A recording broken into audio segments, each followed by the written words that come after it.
करन लागी गौरी शिव की आराधना, करन लागी गौरी शिव की आराधना।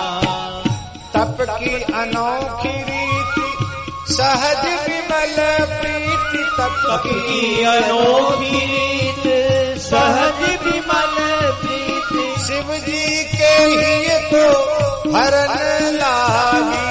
हाँ शिव जी के ही तो हरन लागी गौरी शिव की आराधना, करन लागी गौरी शिव की आराधना, लागी गौरी शिव की आराधना।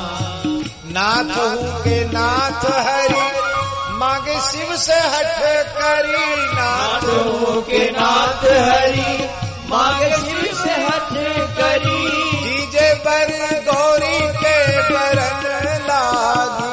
हाँ दीजे वर गौरी के बरन लागी गौरी शिव की आराधना, करन लागी गौरी शिव की आराधना, करन लागी गौरी शिव की आराधना। नारायण प्रभु हर सब कह दिए बर, नारायण प्रभु हर सब कह दिए वर, सुफल मनोरथ करन लागी। मनोरथ करन लागी गौरी शिव की आराधना, करन लागी गौरी शिव की आराधना, करन लागी गौरी शिव की आराधना, करन लागी गौरी शिव की आराधना। बोलो भगवती श्री पार्वती देवी की। कितनी सुंदर कितना सुंदर पद है। गोस्वामी जी कहते हैं उमा का चरित्र हमने सुंदर सुनाया और अब भगवान शिव का चरित्र सुनो। जब से सती जी ने योगाग्नि में अपने देह का विसर्जन किया है तब से भगवान शिव अत्यंत उदासीन हो गए। तबते सिमन भयु विरागा, क्या उसके पहले वैराग्य नहीं था? जबते सती जाए तनु त्यागा, तबते सिमन भयु विरागा। तबते माने पहले नहीं था। सती जी ने देह छोड़ा तो वैराग्य मन में आ गया, ऐसा अर्थ नहीं समझना। भीतर तो भगवान शिव के वैराग्य है, वो ज्ञान वैराग्य और भक्ति के मूर्त विग्रह हैं। उनसे बड़ा ज्ञानवान कोई दूसरा नहीं, उनसे बड़ा वैराग्यवान कोई दूसरा नहीं, और उनसे बड़ा भक्तिमान भी कोई दूसरा नहीं। लेकिन सती जी निकट हैं तो उस वैराग्य के भाव को हृदय में छिपा के रखा था, वो गुप्त था। क्योंकि अब सती जी हैं तो सती जी का भी मन रखना चाहिए। तो सती जी के साथ भी कुछ वार्तालाप करते थे, कुछ उनकी ओर भी दृष्टि देते थे। लेकिन अब अच्छा हुआ, अब कोई दूसरा अब प्रयोजन नहीं रह गया। केवल सती हमारी अर्धांगिनी है तो थोड़ी प्रीति उधर थी। ठाकुर जी ने कितनी कृपा की, किंचित प्रीति का विषय था, उस प्रीति के विषय का ही ध्वंस कर दिया। और अब बहुत अच्छा हुआ, भगवान की कृपा है। अब आनंद से निर्द्वंद होकर भजन करेंगे। हम शंकर जी के लिए ये बात कभी सोच भी नहीं सकते, कहने की बात तो बहुत दूर है। पर संसार की एक बात कह रहे हैं। संसार की बात यह है, माताओं आप बुरा मत मानना, इसलिए पहले हाथ जोड़ लिए हमने। गृहस्थाश्रम का खूंटा जो है ना वो गृहिणी है। क्या? गृहस्थाश्रम का जो खूंटा है ना, खूंटा, खूंटा जानते हो? नहीं जानते? क्या जिसपे चौपाए को बांधा जाता है। हम अपने मन से कुछ नहीं बोल रहे हैं, लिखा है ग्रंथों में, खूंटा गृहिणी है। इसलिए जब तक खूंटा रहता तब तक बंध के रखना पड़ता है। नार में रस्सी बांधे बांधे डोलो, खूंटा गड़ा हुआ है, खूंटा उखड़ जाएगा तो ही आप निर्द्वंद हो पाएंगे। इसका मतलब ऐसा मत सोच लेना कि आप जानबूझ के खूंटा उखाड़ दो। उत्तम पक्ष यह है कि मनु शत्रुपा के समान पति पत्नी दोनों ही एक साथ निश्चय करके भजन में लग जाएं, ये उत्तम पक्ष है। दूसरा पक्ष ये है कि कथनचित भगवान ने ही ऐसी लीला बना दी कि खूंटा उखाड़ दिया। भगवान ने खूंटा उखाड़ दिया तो कोई भी बुद्धिमान द्वारा खूंटे पर बंधना नहीं चाहेगा। एक बार खूंटा उखड़ गया सो उखड़ गया, फिर भैया पे काय को अपनी इच्छा से बंधो। हमारे भक्तमाल में एक ऐसा चरित्र है, श्री बाबा माधवदास जी, जगन्नाथपुरी वाले बाबा माधवदास जी। उनका जन्म तो हुआ था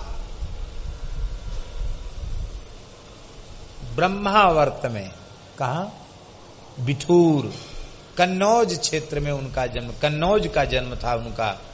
कान्यकुब्ज ब्राह्मण थे बाबा माधवदास जी, और इतने बड़े विद्वान थे कि नाभाजी ने तो उनको व्यास कहा। विनय व्यास मानो प्रगट हुए जग को हित माधव कियो।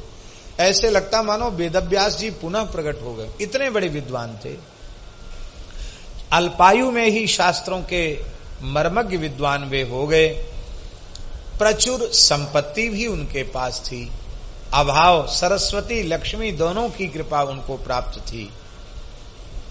और एक ऐसी विचित्र लीला भई कि वो जमाना, अब ये आज से कम 500-600 साल पुरानी बात, क्योंकि स्वामी श्री हरिदास जी से माधवदास जी का मिलन, वृंदावन के रसिकों से उनका मिलन, तो इसका मतलब है कि 500 साल से तो पुरानी बात है।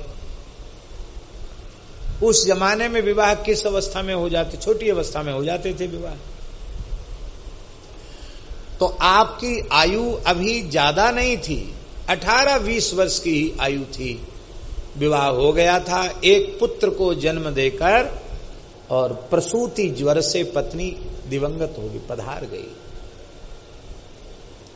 अब आप संसार की दृष्टि से भैया जी विचार कर सकते हैं कि अपने पिता माता की अकेली संतान, अकेले थे बाबा माधवदास जी, और 18-20 वर्ष की आयु क्या होती है? 18-20 वर्ष की आयु में उनकी अत्यंत सुंदरी पत्नी दिवंगत हो गई। और क्रियाकर्म सब होने के बाद सब नाते रिश्तेदार इकट्ठे होकर कह रहे थे, अरे भाई छोटे बच्चे को तो देख लो, ये किसका दूध पिएगा, ये कैसे जिएगा, इसका लालन पालन पोषण कौन करेगा, नाते रिश्तेदार कितने दिन यहां रह जाएंगे, तो विवाह तो करना पड़ेगा, माता पिता की सेवा कौन करेगा। सब ने कहा, लेकिन बाबा माधवदास जी ने कहा खूंटा उखड़ गया, अब खूंटे पर बंधना नहीं है। माताएं बटलोई के एक चावल को दबा के देखती हैं, और चावल सिद्ध हो गया, उसमें कनी नहीं है, तो पूरी बटलोई को नीचे उतार देती हैं कि पूरे के पूरे चावल सिद्ध हो गए। ऐसे ही संसार की एक घटना से प्रेरणा ले लेनी चाहिए।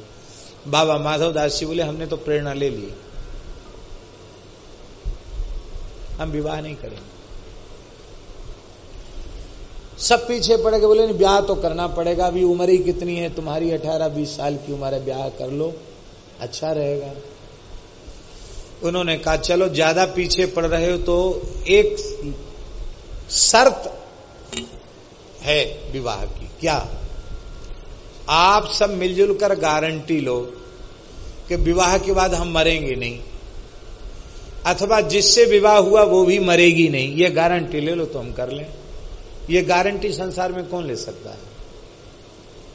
ले सकता कोई? सब चुप हो गए। रही पिता माता की सेवा और बालक का, हम करेंगे जैसा, लेकिन हम विवाह नहीं करेंगे। अभी बालक बहुत छोटा ही था, 4-6 महीने का भी नहीं था, और आप बगीचे में बैठ करके भगवत चिंतन कर रहे थे। भैया जी, उसी समय एक घटना घटी। एक हवा के झोंके से एक पक्षी का अंडा घोंसले से नीचे गिरा। तो कहां गिरा? जहां बगीचे के पत्ते इकट्ठे करके ढेर लगाया गया था, उस पे गिरा। नीचे गिरता तो अंडा नष्ट हो जाता, पर ऐसी जगह पे गिरा कि वो अंडा नष्ट नहीं हुआ, वो फूट गया। उसका जो चूजा था पक्षी, वो बाहर निकल आया। आंख उसकी बंद थी, नवजात पक्षी की आंख बंद थी। वो भूख लगी थी, चोंच ऐसे ऐसे घुमा रहा था। उसी समय एक कोमल कीड़ा, मकड़ी ने उस कोमल कीड़े को पकड़ा था, और मकड़ी के ग्रास से छूटकर वह कीड़ा सीधे आया, उस अंडे के द्रव से चिपक गया। वहीं उस पक्षी ने अपनी चोंच लगा ली और उसको खा लिया। उसकी भूख बंद हो गई। इस दृश्य को देखा माधवदास जी ने, बोले देखो तो सही, मैं कितना मूर्ख हूं, सारे संसार का ठेका अपनी खोपड़ी पर लिए बैठा हूं। यहां इसके माता पिता उपस्थित नहीं है। इस अंडे को बचाना, ठीक से बच्चे का प्रसव हो जाना, और उस नवजात बच्चे को भूख होने पर उसके आहार की व्यवस्था कर देने वाला विश्वंभर परमात्मा विराजमान है, और फिर भी हम ही सबके ठेकेदार बने हुए हैं। बस वहीं से उठे और सीधे जगन्नाथपुरी की ओर चले गए।